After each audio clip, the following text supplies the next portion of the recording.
Hi everybody, time for part 3 of Trephine. Once after her mother was arrested, a deputy came at 3 o'clock in the morning on a hot July night to fetch Jolie. His insistent knocking had drawn her from a sweaty sleep, sheets kicked completely off the bed. She'd seen him before around town, in the school for safety day, at the side of the road directing traffic for road crews. He looked down through the screen like Jolie was nothing, and the things in their house just trash. Dirty, worn thin, broke down, patched.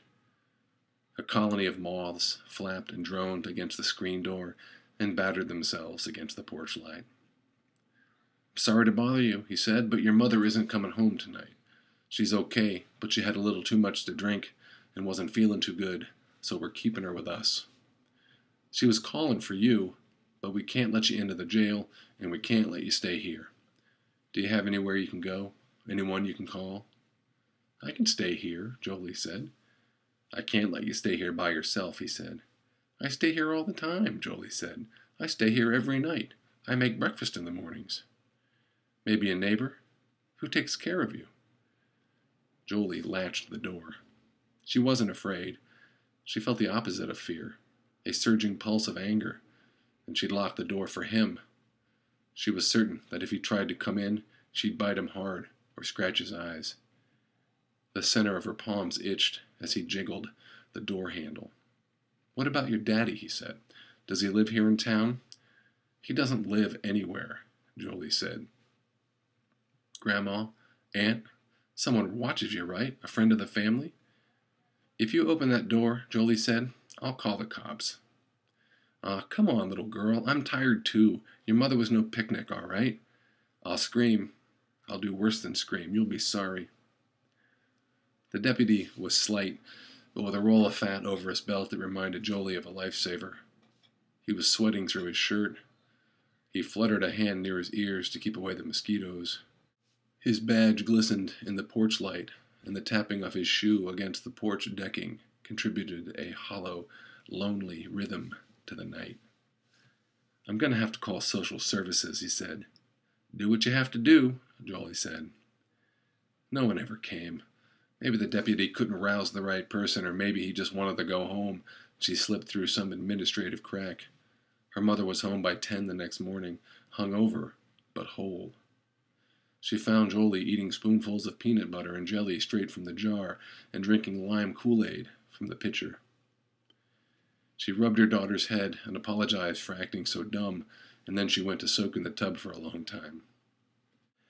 Later, since the car had been impounded, they walked into town for lunch. Down Route 1, cars zooming by on either side, radios blasting, voices from open windows layered into the cloud of exhaust. They walked hell-bent for McDonald's. Once there, Jolie was allowed a Big Mac just for herself. And while they ate, Jolie's mother cast her furious eyes on the other patrons, who gave the dusty and tired pair a wide berth. Jolie and Darren pitched their tents near a troop of Boy Scouts who spent much of the afternoon running into and out of a cornfield that bordered the campsite. Being near the boys felt like camouflage, but Jolie was nervous about being stationary. "We can't just sit around," she said. "We don't want people to recognize us." "How are they going to recognize us?" Darren said.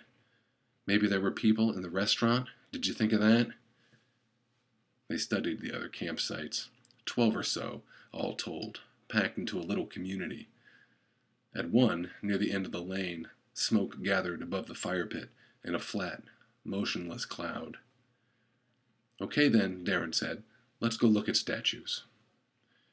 They used a long rope to tie Randolph to the picnic table and filled a bowl of water. Jolie gave him a treat and worried the loose skin at the top of his head. "He's all right," Darren said. "It isn't like you won't see him in a few hours." "I know," Jolie said, "but he's a good dog." Before leaving the campsite, she stopped to talk to one of the scouts. He was a scrawny little boy with scratches all along his face from running and falling in the field. As the other boys came from and returned to the trampled corn, the boy sat on the ground with a canteen in his lap. He was so pale that Jolie leaned down and touched his arm to make sure he wasn't feverish. You see my dog over there? She said. The boy nodded. I'll give you $10 now, and $10 when I get back if you watch him as best you can. Will you do that for me? Yes, ma'am, the boy said, but I have to go on a hike later. What's your name? Jimmy. Well, Jimmy, if you go on a hike, will you make sure his water dish is full? He's an awfully thirsty dog. I can do that, the boy said. Jolie put the bill in his hand, and he looked at it as if he'd never seen that much money. His eyes were red and watery. She instantly wanted to give him all the money, and the dog, to steal him and take him to her little trailer on the farm with the smoke rising from the farmhouse chimney and the morning sun coming in through the windows, dim at first and then bright, to hold him like a mother, close to her heart, to feed him Big Macs and fries, to sing to him as they worked together in a small garden, to survive until he was an adult and off on his own, and not succumb quietly to cancer, to not leave, ever. But those thoughts rattled in and out of the basket, shaken loose by more urgent requirements. Soldiers had died everywhere at Gettysburg, over 50,000 men. It didn't seem possible or real, despite the written and photographic evidence presented at nearly every turn. Men died in cornfields, perhaps even the cornfield that the Boy Scouts were flattening, on roads, in drainage ditches, in trenches, on bridges, in water, running up hills, running down. In the visitor center, dozens of displays testified to the horrible reality. In one glassy case, Civil War-era surgical equipment lay in orderly, sanitized rows, ready for use. Saws and pliers and hammers, and most sobering of all, the Trephine drills that bore into wounded soldiers' skulls to release pressure on the brain. It was a simple apparatus, a hollow, cylindrical saw blade the same diameter as a quarter, attached to the end of a short post with a wooden handle.